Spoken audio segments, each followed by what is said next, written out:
Hello friends, welcome to my channel. આજે આપણે બનાવીશું માવાના ગુલાબજાંબુ.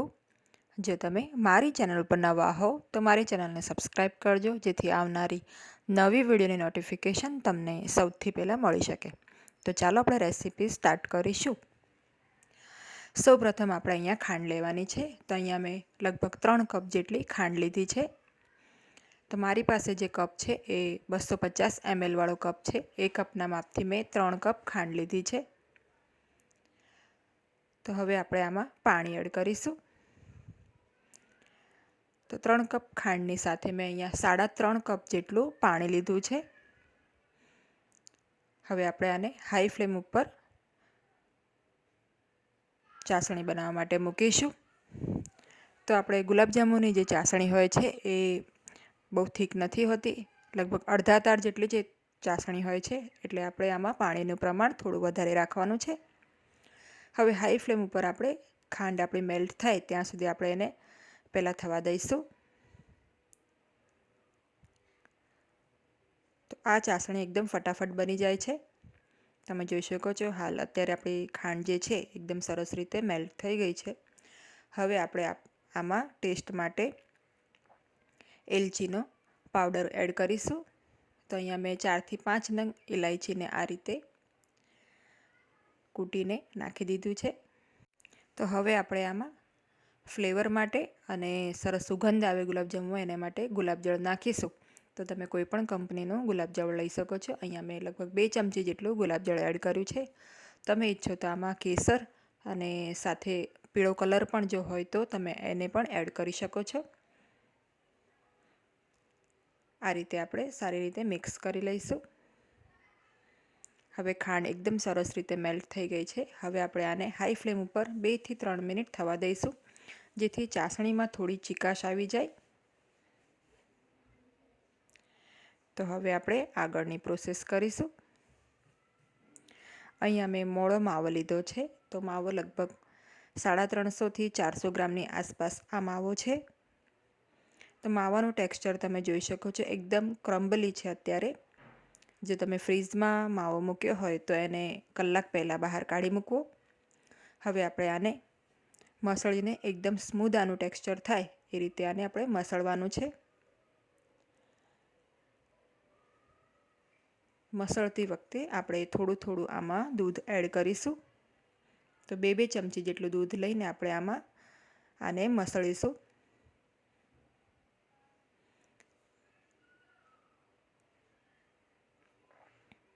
તો આપણે અહીંયા મેં અડધા કપ જેટલું દૂધ લીધું છે. થોડું દૂધ નાખતા જઈશું અને આપણે માવાને એકદમ સારી રીતે મસળવાનું છે. તો આ પ્રોસેસ કરતાં આપણને લગભગ 10 થી 15 મિનિટ જેટલો સમય લાગે છે. મસળતી વખતે આપણે ધ્યાન રાખીશું. આ રીતે પ્રેશર આપીને આપણે હથેળીના અંગૂઠાવાળા નીચેના ભાગથી આ સાઈડના ભાગથી આપણે મસળવાનું છે. તો માવામાં બિલકુલ કણ ના રહેવા જોઈએ. એકદમ સરસ એનું ટેક્સચર સ્મૂધ એકદમ લીસું થઈ જાય ત્યાં સુધી આપણે આ પ્રોસેસ કરવાની છે. જો તમે માવાને સારી રીતે મસળ્યો હશે તો ગુલાબજાંબુમાં ક્રેક્સ નહીં પડે અને તળતી વખતે ફાટશે પણ નહીં. તો આ સ્ટેપ ખૂબ જ જરૂરી છે. આ સ્ટેપ એકદમ સાવચેતીથી અને ધીરજપૂર્વક કરવું. હવે આપણે આમાં મેં લગભગ 5 થી 6 ટેબલ સ્પૂન જેટલો મેંદો એડ કર્યો છે. એની સાથે આપણે ચપટી ખાવાનો સોડા છે એડ કરીશું. હવે આ બધું આપણે મિક્સ કરી લઈશું અને ફરી 2-3 મિનિટ આપણે માવાને મસળી લઈશું.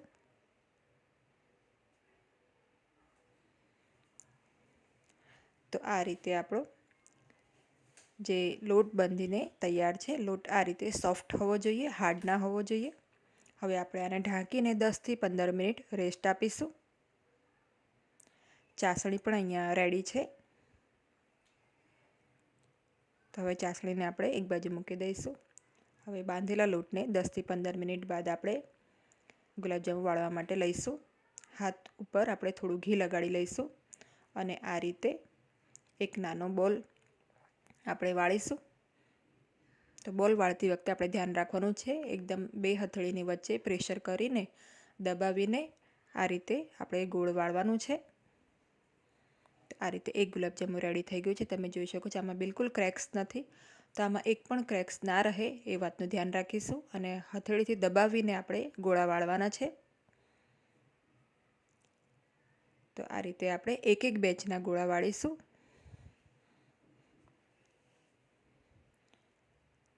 અને બાકીનું જે લોટ છે એને આપણે ભીના કપડાથી ઢાંકીને મૂકીશું. મેં પહેલાં તેલ ગરમ કરવા મૂકી દીધું છે. તેલને આપણે એકદમ વધારે ગરમ નથી કરવાનું, હળવું ગરમ થાય એટલે આપણે એમાં ગુલાબજાંબુ તળી લઈશું. વધેલા લોટને આ રીતે ભીના કપડાથી આપણે ઢાંકીને મૂકીશું.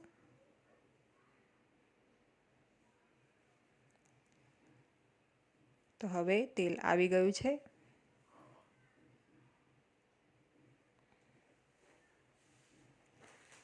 તો આપણે ધીમે ધીમે હવે ગુલાબજાંબુ આમાં એડ કરીશું તળવા માટે.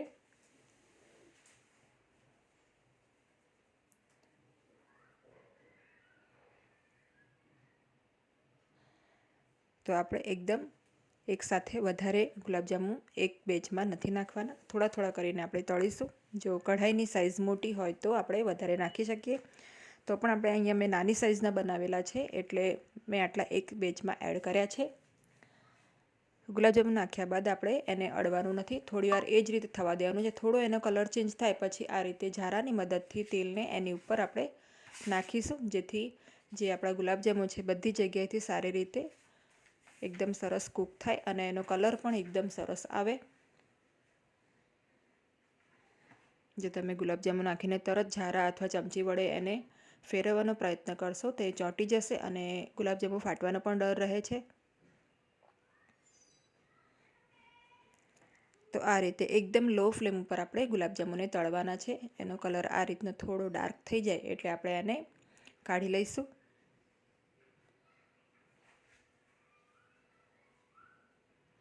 જો તમે ગુલાબજાંબુની સાઇઝ થોડી મોટી રાખશો તો એને તળવામાં થોડી વાર લાગશે. અહીંયા મને એક બેચને તળતા લગભગ 10 થી 12 મિનિટનો સમય લાગે છે.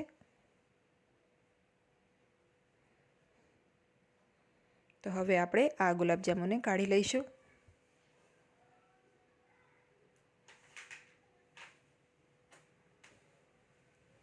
તો હવે આપણી ચાસણી પણ એકદમ સરસ રેડી છે. એક વાતનું આપણે ધ્યાન રાખીશું, જ્યારે પણ આપણે ગુલાબજાંબુ ચાસણીમાં એડ કરીએ ત્યારે ચાસણી જે છે આપણી થોડી હલકી ગરમ હોવી જોઈએ. એકદમ વધારે ગરમ પણ નહીં અને એકદમ ઠંડી પણ ના હોવી જોઈએ. જો હલકી ગરમ હશે તો ગુલાબજાંબુને છેક અંદર સુધી એનો જે રસ છે સરસ રીતે પહોંચી જશે. તો 2 કલાક આપણે રાખી મૂકીશું ઢાંકીને, ત્યારબાદ આપણે જોઈ લઈએ.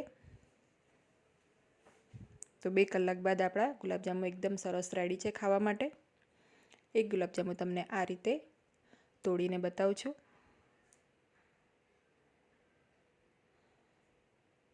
તો તમે આનું ટેક્સચર જોઈ શકો છો. અંદરથી એકદમ સરસ સોફ્ટ અને એકદમ સરસ જાળીદાર આપણા ગુલાબજાંબુ રેડી થયા છે અને ચાસણી પણ છેક અંદર સુધી સરસ રીતે એબ્ઝોર્બ થઈ ગઈ છે. તો રેડી છે આપણા એકદમ સરસ, જોતાં જ ખાવાનું મન થાય એવા ડિલિશિયસ માવાના ગુલાબજાંબુ. જો તમને મારી આજની આ રેસીપી ગમી હોય તો વિડીયોને લાઇક અને શેર ચોક્કસ કરજો. તમારા કોઈ કમેન્ટ્સ હોય એ પણ મોકલજો અને મારી ચેનલને સબસ્ક્રાઈબ કરજો. Thanks for watching.